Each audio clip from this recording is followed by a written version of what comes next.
tell Dallas and Dylan your story about, was it in Vietnam? Yeah.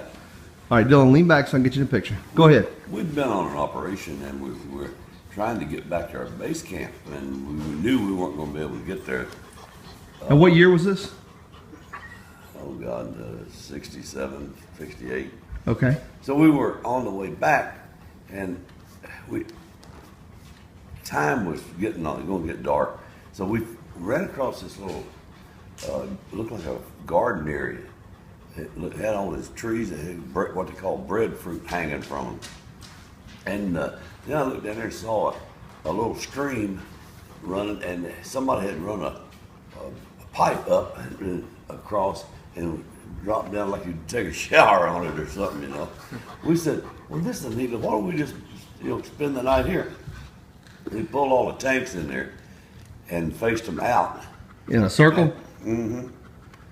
And as soon as we got them, the engine shut down, we all started jumping off the tanks, whatnot.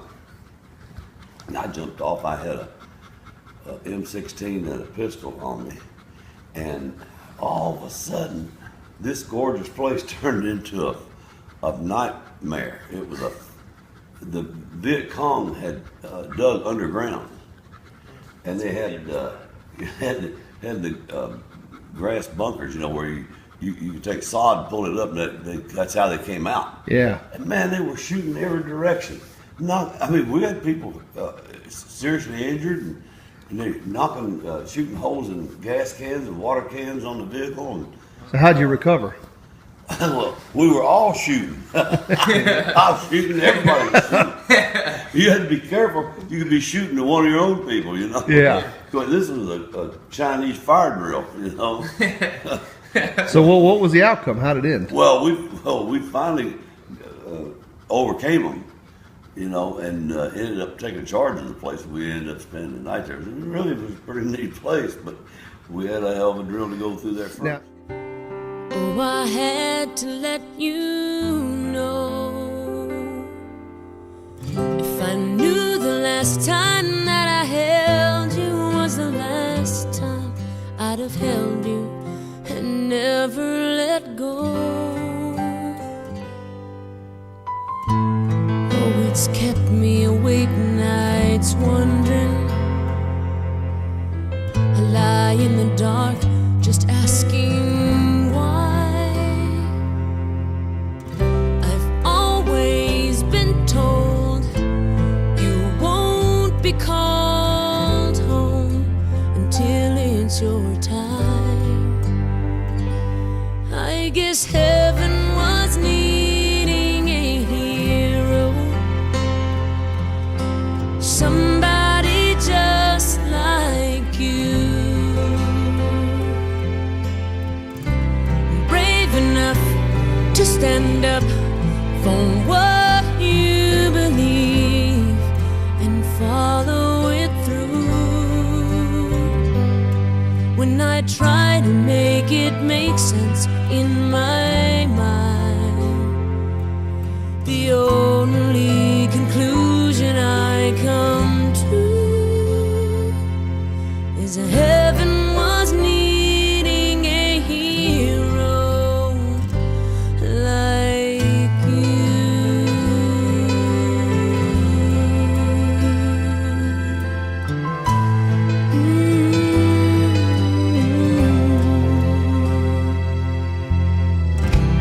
I remember the last time I saw you.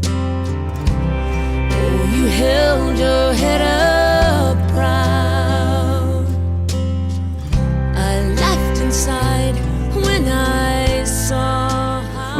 now there was one more story about the tank. Was it a tank puller, tower, whatever it was? And you had to go rescue that guy down the river. Was floated down the river. Oh, yeah. Tell him that one. I was in base camp and had this guy that used to give me information on what was going on. We still in Vietnam? Yeah. Okay. And his call sign was Aloft 16, and I was Tarzan 6. And so a lot of times I'd use him if we were going somewhere out here. He was like a forward observer, Yeah. And he'd fly in I guess it was an L-19, And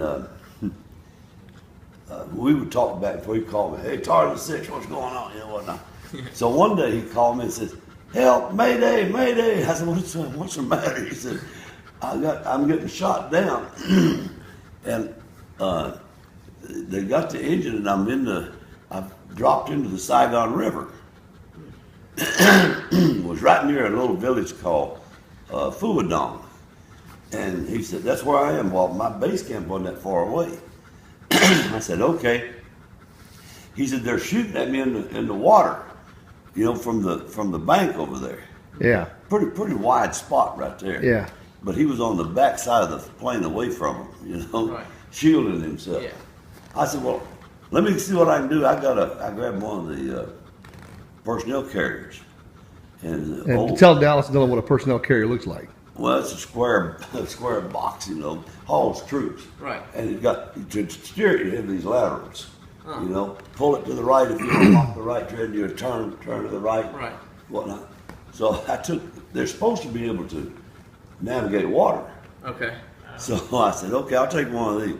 And I took one down there to the Saigon River and got on there, but it had a little current.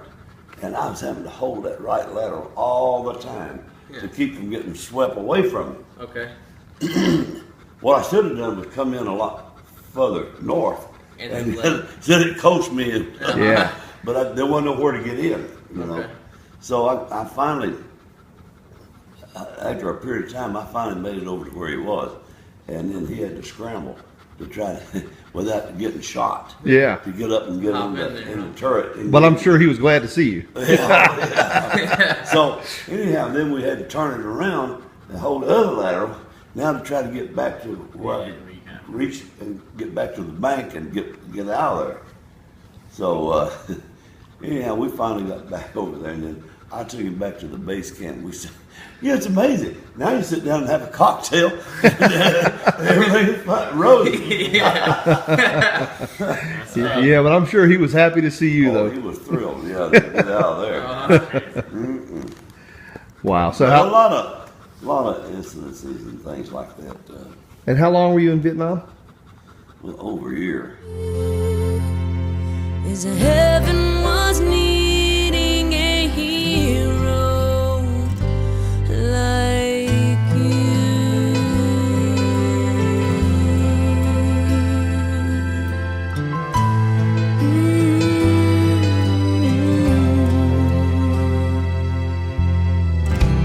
I remember the last time I saw you. Oh, you held your head up proud. I laughed inside when I saw how you were standing out in the crowd. You're such a part of who I am. Now that part will just be void. No matter how much I need you now. Let's end on a funny note. Let's talk about the toothpick situation with the guy Oh. and the handkerchief. Well, yeah, my Vietnamese counterpart, every time they'd eat, they'd always have a toothpick. And when they did, they would put the hands up in front of them and hide the toothpick work they're doing, you know? Yeah. And I said, that's a very funny custom. Why do you do that? We just go ahead and use the toothpick. We don't hide it. Right. He said, oh, you think that's crazy custom? I'd tell you crazy custom. I said, what's that? He said, you're American. You take a handkerchief, you take it and blow your nose and that nasty stuff and put it back in your pocket. Now there's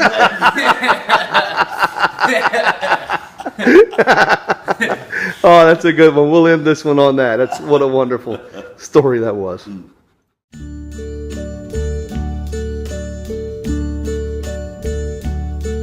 And now the end is near, and so I face the final curtain.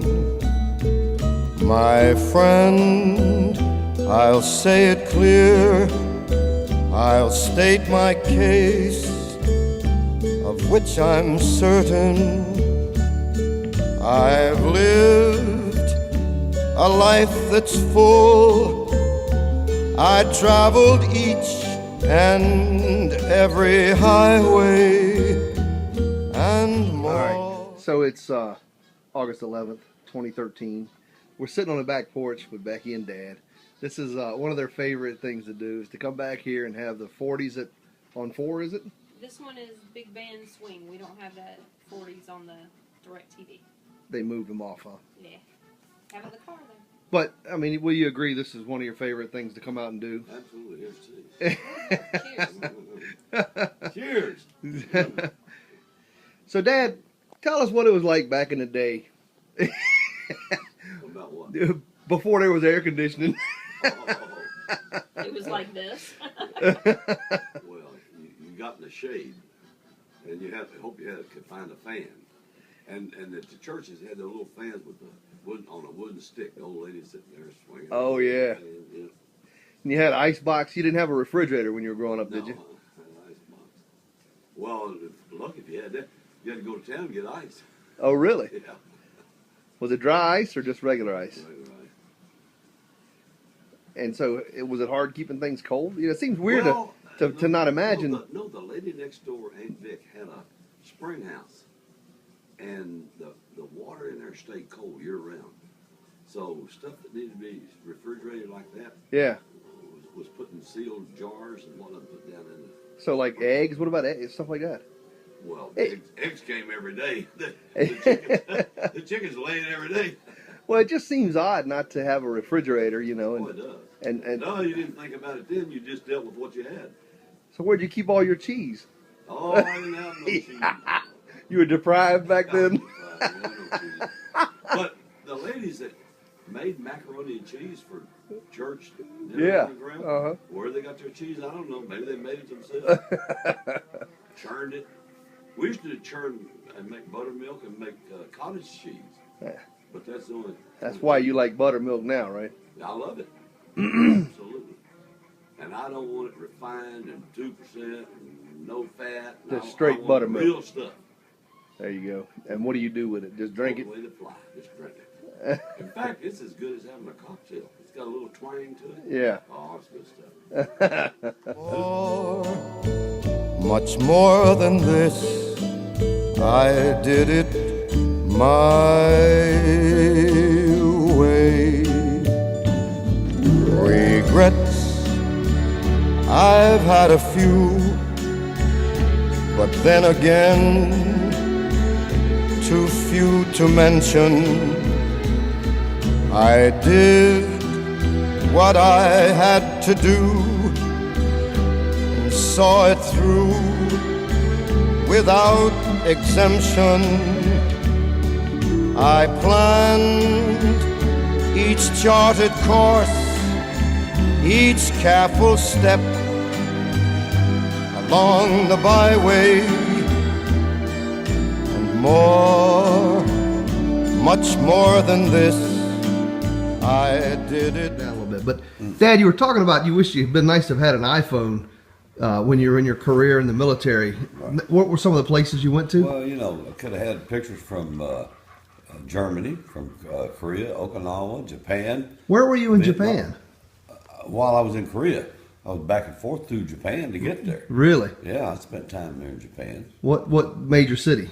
Tokyo, Okinawa, Osaka, Shinjuku, Yokohama. When was this? What time frame?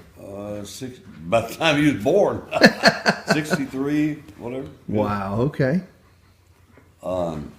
But you think of all the places that I could have had some amazing pictures. Oh, I know. Absolutely. What was your favorite place if you could go back? Not counting Germany. I know we like that, but And not counting all the war stuff. Yeah. Oh God, I don't know. You'd have to go to Europe. I mean, you know, whether it's Germany, Sweden, Switzerland. You know, we had such a great time. Remember in Garmisch? oh yeah. Well, that's what I was saying. You can't count Germany because that was unique. Unbelievable. I'm saying aside from where you and I went. Well, I know, but see, I don't have any other places that were that exciting. Yeah. Were that fantastic. There were beautiful places everywhere. I don't care where you go, but they don't have that nostalgia. Sure. You know that you have, in certain places. But they were great. But it really would have been neat to have had an iPhone.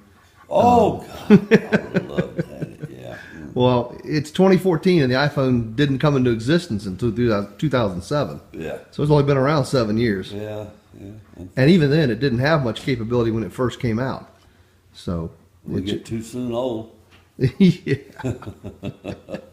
Well, But it's great to have it now. But I wished I'd had it then. absolutely. Because there's so many beautiful places and things that even in this country. If you're talking about places in Boston and Seattle and Chicago, When you were on the Army Review Board. huh?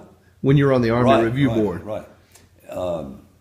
Cleveland, Chicago, Detroit, Hamtramck in Detroit. You get up in Seattle, and then we went over into Canada. Okay. What's the name of that town right there on the edge? I don't know. How far in is Toronto? It wasn't near there, was it? No, it was over near Detroit. I'm afraid I don't know much about Canada. Well, it starts with a W, but I can't think of the name of it. But anyhow, Winnipeg. Winnipeg. no, it wasn't Winnipeg, no. But anyhow, it was a gorgeous place. And what a difference between Detroit, so filthy and ugly. Yeah. And go over into Canada, it's so sparkling and clean and look great. Oh, yeah. But, you talk about, Seattle used to go to Fish market. Pike's Market, Yeah. the different lakes and Lake, can't think of the names of them now. But you had Puget Sound and all the boats going back and forth to Bremerton. Sure. Ferries. Oh, The big salmon locks and all that. oh Yeah. my God! Well, yeah, the locks where the water brings the boats down to the Right. right level. Lake Washington, Lake Union, and There you go. oh yeah. Awesome. Well, may not have had it then, but we got it now, so we'll get what videos we can in now. Where we go. I got to go back to all them places. That's right. There you okay. go. Each careful step along the byway, and more, much more than this, I did it my way. Yes, there were times, I'm sure you knew, when I bit off more than I could chew. But through it all, when there was doubt